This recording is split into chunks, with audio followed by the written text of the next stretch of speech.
Alright, so kamusta po mga kahambol at Merry Christmas po sa ating lahat. Well, anyway, welcome back po sa ating panibagong vlog.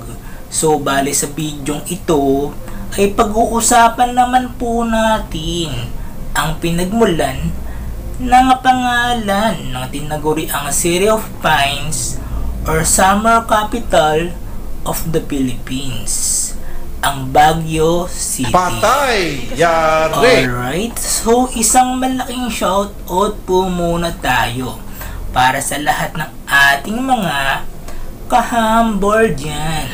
Pero bago yan, kung bagong viewer ka pa lang sa channel na ito, ay huwag mo pong kalimutan na mag-subscribe. At isama mo na din pati yung bell icon.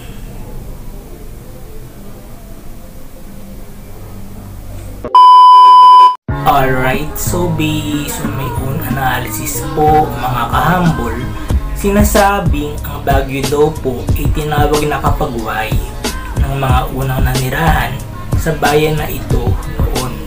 Habang ang pangalang Baguio naman po, di umano ay nagmula naman sa salitang Ibaloy na Baguio o lumot sa salitang Tagalog. Wow. Mga panahon yun, di umano ay binibigkas ito sa baybay na Baguio.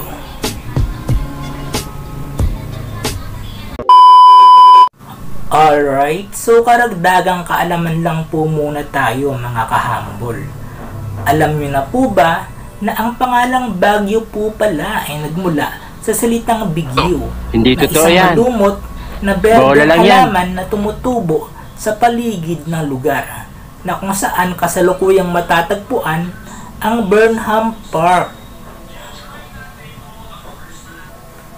Alright, so sana po ay may natutunan po tayo sa topic na ito mga kahambol.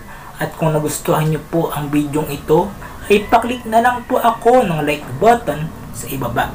And please comment down below your reaction and opinion in this topic.